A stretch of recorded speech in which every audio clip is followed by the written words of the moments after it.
बिस्मिल्लाहिर्रहमानिर्रहीम। अस्सलाम वालेकुम नाज़रीन, आप यूट्यूब चैनल देख रहे हैं, मैं इमरान खान हूँ। डोनाल्ड ट्रंप ने जो स्टेटमेंट दिया वो ये दिया कि ईरान ने मुआहिदा कबूल नहीं किया तो पहले से ज़्यादा शदीद बमबारी करेंगे। ये अमरीकी सदर डोनाल्ड ट्रंप कह रहे हैं कि अगर उसने अमेरिका के मुजव्वज़ा मुआहिदे को कबूल ना किया तो पहले से ज़्यादा तबाहकुन बमबारी की जाएगी। सोशल मीडिया नेटवर्क के ऊपर उन्होंने अपनी पोस्ट में लिखा कि फ़र्ज़ करें कि ईरान मुआहिदे पर अमल करने पर रज़ामंद हो गया तो अमरीकी ऑपरेशन का खात्मा हो जाएगा और आबनाए हुर्मुज़ समेत तमाम सबके लिए वो खुल जाएगी। साथ ही उन्होंने ईरान को धमकाते हुए लिखा कि अगर ईरान राज़ी ना हुआ तो बमबारी शुरू हो जाएगी और अफसोस के साथ कहना पड़ता है कि इसकी सतह और शिद्दत पहले के मुकाबले में कहीं ज़्यादा होगी। ये जनाब डोनाल्ड ट्रंप साहब कह रहे हैं। अच्छा, एक स्टेटमेंट जो है ना वो अमरीकी वज़ीर दिफा पीट हेग्सेट का भी है। ये स्टेटमेंट आपको ज़रूर सुनना चाहिए, इसमें बहुत सारी खबरें हैं और इसमें आपको पता चल जाएगा कि जंग जीता कौन और हारा कौन। अमरीकी वज़ीर जंग ने कहा कि हम ईरान की ज़मीन पे भी नहीं जाएंगे, ईरानी फ़ज़ाओं में भी नहीं जाएंगे। ऑपरेशन प्रोजेक्ट फ्रीडम सिर्फ हरमुज़ को खोलने के लिए है। हम चाहते हैं कि आबनाए हुर्मुज़ खुल जाए, सिर्फ इसलिए हमने ये ऑपरेशन किया है। अमरीकी फ़ौज चाहती है कि हुर्मुज़ पर ईरान का गैर कानूनी कब्ज़ा ख़त्म कराया जाए। ये अमरीकी फ़ौज का इस वक्त का जो मिशन है वो ये है कि आबनाए हुर्मुज़ के ऊपर जो ईरान का एक कंट्रोल है वो कंट्रोल उनसे ले लिया जाए और ख़त्म किया जाए। तजारती जहाज़ों को ईरानी जारहियत से तहफ़्फ़ुज़ फ़राहम करना चाहते हैं, लड़ाई नहीं चाहते। अब ये वो अमेरिका है जो थोड़ा अर्सा पहले कुछ और कहता था, किसी और तरीके से कहता था। ये वही वज़ीर दिफा है अमेरिका का जिसकी ज़बान से बहुत बड़े बड़े दावे निकलते थे। अब वो कहते हैं हम ईरान के साथ जंग करना ही नहीं चाहते, हम सिर्फ आबनाए हुर्मुज़ को खुलवाना चाहते थे। तो भाई आबनाए हुर्मुज़ तो हमेशा से खुली हुई थी, वो तो आज तक बंद ही नहीं हुई थी, वो तो कभी एक लम्हे के लिए भी बंद नहीं हुई थी। ये तो पहले अमेरिका ने एक जंग लड़के बिला वजह आबनाए हुर्मुज़ को बंद करवा दिया और उस वक्त जो जंग लड़ने के मकासद थे उनमें क्या था, एक ईरान में रजीम चेंज करना, वो नहीं हो पाया। दूसरा, ईरान से यूरेनियम उठाकर ले जाना, वो भी नहीं हो पाया। तीसरा, ईरान की मिसाइलों की और ड्रोन्स की पूरी ताकत को कुचल देना, वो भी नहीं हो पाया।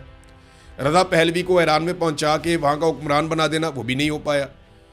तो जितना कुछ ये चाहते थे कि ईरान के साथ किया जाए उनमें से कोई एक चीज़ भी नहीं हो पाई, बल्कि ईरान पहले से ज़्यादा शिद्दत से खड़ा हो गया, उसे अपनी ताकत का अंदाज़ा भी हो गया। उल्टा ईरान ने आबनाए हुर्मुज़ बंद कर दी।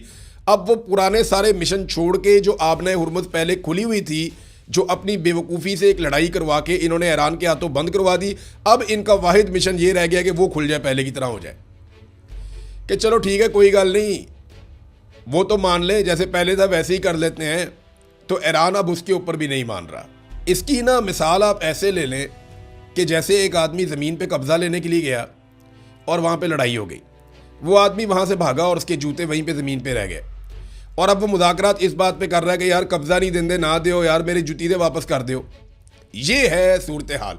अगर एग्जैक्ट मैं इसका नक्शा खींचूँ तो वो ये है कि इसराइल के कहने पे अमेरिका कब्जा लेने गया था, उधर अमेरिका का जूता रह गया लड़ाई में और जूता छोड़ के ये भाग गए। अब ये मुज़ाकरात इस बात पे कर रहे हैं यार साड़ी जूती दे वापस कर दो, लड़ाई तो छोड़ो, दफ़ा करो, कब्जा रहन दो। तो ये एक्चुअल सूरत हाल अब इस तरह की है। नादरीन, सेंटकॉम ने ना 3 चीज़ों पे ब्रीफिंग दी थी डोनाल्ड ट्रंप को और एक खुफिया मुलाकात भी रिपोर्ट हुई है CNN के मुताबिक, जो डोनाल्ड ट्रंप की और सेंटकॉम कमांडर की हुई थी, जनरल कूपर की। उसके बाद जनरल कूपर फौरी तौर पे मिडिल ईस्ट पहुंच गए थे आबनाए हुर्मुज़ को खुलवाने के लिए। अब एक बात आप अपने ज़हन में रखें कि 3 ऑप्शन में से एक ऑप्शन ये था कि ताकत के बलबूते पे सारी दुनिया को साथ मिलाकर एक हल्ला मारेंगे और आबनाए हुर्मुज़ को हम खुलवा लेंगे। लेकिन डोनाल्ड ट्रंप की बात पे मुमालिक ने, उनके जहाज़ों ने, उन्होंने यकीन नहीं किया। उन्हें लगा कि डोनाल्ड ट्रंप हमारे जहाज़ तबाह करवा लेंगे अपने फ़ायदे के लिए, लिहाजा वो वहाँ से निकले नहीं और वो बात बनी नहीं। तो आबनाए हुर्मुज़ को खुलवाने वाला ऑप्शन जो एक था वो तो हो गया फेल और ईरान ने वहाँ पे अपनी बालादस्ती साबित कर दी। डोनाल्ड ट्रंप प्रोजेक्ट फ्रीडम से पीछे हट गए और फेस सेविंग के लिए एक मरतबा फिर पाकिस्तान का नाम उन्होंने इस्तेमाल कर लिया। दूसरा ऑप्शन था कि एक भरपूर और बहुत बड़ा हमला जिसमें बड़ी शदीद बमबारी होगी, और तीसरा ऑप्शन था कि ज़मीनी लड़ाई छेड़ दी जाए ईरान के साथ।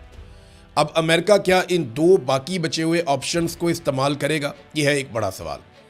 एक खबर यह भी है कि ईरानी वज़ीर ख़ारजा पहुंचे हैं चाइना में और वहाँ पे एक स्टेटमेंट जारी किया गया है। अमेरिका के साथ मुज़ाकरात में सिर्फ एक मुनसिफाना और जामे मुआहदा ही काबिल कबूल है। ये ईरान ने कहा कि हम नाइंसाफ़ी कबूल नहीं करेंगे, एक मुनसिफाना हमारा एक मुआहदा हो जो काबिल कबूल होगा। जबकि चाइना ने भी कहा कि दोबारा जंग शुरू होना हमारे लिए काबिल कबूल नहीं है और ये ख़ास तौर पर ज़रूरी है कि मुकालमे और मुज़ाकरात के लिए अज़म बरकरार रखा जाए, बातचीत करते रहे, किसी तरह बातचीत से ये मसला हल हो जाए। तो उम्मीद ये की जाती है कि अमेरिका ने बेशक बहुत तैयारियां की, बहुत ज़्यादा हथियार पहुंचाए, बड़ा ज़ोर लगाया, लेकिन इसके बावजूद बात बनी नहीं। उम्मीद है कि अब दोबारा जंग नहीं होगी और हालात बेहतरी की तरफ जाएंगे, मगर कुछ कह नहीं सकते क्योंकि जितनी शर्मिंदगी अमेरिका को और डोनाल्ड ट्रंप को हुई है, अब उन्हें फेस सेविंग तो चाहिए। तो क्या इतनी बड़ी फेस सेविंग उन्हें मिल जाएगी, ये सवाल अपनी जगह पे बरकरार रहेगा। नाज़रीन, इंटरनेशनल मार्केट में जैसे कोई थोड़ी सी अच्छी खबरें आई हैं तो तेल की कीमतें नीचे चली गई। अब पाकिस्तान के अंदर हुकूमत को फौरी तौर पे अवाम को तेल की कीमतों के हवाले से रिलीफ देना चाहिए। देखिए ना, जो ये कीमत बढ़ाते हैं तो ये 2 घंटे में बढ़ा देते हैं, 4 घंटे में बढ़ा देते हैं, तब ये घंटों के अंदर काम डाल देते हैं। जब ये कीमतें कम करते हैं तो ये हफ्ते ले लेते हैं, बढ़ाते हैं तो बहुत ज़्यादा बढ़ाते हैं, कम करते हैं तो बहुत थोड़ी कम करते हैं। अब असद उमर साहब ने इस पर एक ट्वीट किया और बात उनकी ठीक है। उन्होंने कहा जी अमेरिका की फीकस आमदनी पाकिस्तानियों से 50 गुना ज़्यादा है, यानी एक अमेरिकी जितने पैसे कमाता है वो पाकिस्तानी से 50 गुना ज़्यादा पैसे कमाता है। यानी एक पाकिस्तानी अगर 1 रुपया कमाता है तो अमेरिकी 50 रुपये कमाता है। उनकी आमदन पाकिस्तानियों से इतनी ज़्यादा है। वहाँ ईरान जंग की वजह से पेट्रोल की कीमत पाकिस्तानी रुपए में 330 रुपये फ़ी लीटर हो गई है। यानी अमेरिका में ये जो जंग लगी है इसकी वजह से पेट्रोल की कीमत 330 रुपये फ़ी लीटर हुई है और पूरे मुल्क में वावेला मचा हुआ है। हालांकि वो पाकिस्तानियों से 50 गुना ज़्यादा कमाते हैं। पाकिस्तानियों से 50 गुना ज़्यादा कमा के वो 330 रुपये का पेट्रोल पे राज़ी नहीं है, वो गले पड़े हुए हैं हुकूमत के। लेकिन पाकिस्तान में पेट्रोल 400 रुपये फ़ी लीटर है और पाकिस्तानी अल्हम्दुलिल्लाह सब्र और शुक्र से ज़िंदगी गुजार रहे हैं। हमारी कौम ना हुक्मरानी के लिए बेहतरीन है। अगर किसी ने हुक्मरानी करनी है ना तो पाकिस्तानियों पे आके, इसीलिए तो अंग्रेज़ आके यहाँ पे हुक्मरानी करके चला गया था। ये लोग सब्र शुक्र कर लेते हैं, ये लोग गुजारा कर लेते हैं, ये लोग अपने हक के लिए खड़े नहीं होते। इनकी सोच में आज़ादी नहीं है और जब तक सोच के अंदर आज़ादी पैदा नहीं होगी, नई नस्ल बहुत मुख्तलिफ है, वो इनको बताएगी आने वाले वक्त में कि एक्चुअली आज़ादी किस तरह ली जाती है। लेकिन अभी इस वक्त तक तो पाकिस्तान के हालात आपके सामने हैं। लोग बर्दाश्त कर जाते हैं, गाली देते हैं, बदतमीजी करते हैं, फिर घर चले जाते हैं, इकट्ठे नहीं हो पाते। और उसकी बड़ी वजह यह है कि पाकिस्तान में कभी भी प्रॉपर अपोजिशन नहीं हो पाई। जब भी कोई अपोजिशन में आता है तो वो एस्टेब्लिशमेंट की तरफ देखता रहता है कि जनाब हम छोटे मोटे एहतजाज करते हैं, आप हमें हुकूमत में ले आए। बस अवामी लेवल के ऊपर कोई सियासी जमात नहीं जाती, ये बदकिस्मती है। 330 रुपये में अमेरिका में रोला पड़ा हुआ है और उनकी आमदन हमसे 50 गुना ज़्यादा है और 400 रुपये में पाकिस्तान में बिल्कुल खामोशी है। अब तक के लिए इतना ही। अपना ख्याल रखिएगा, अपने चैनल का भी। अल्लाह हाफ़िज़।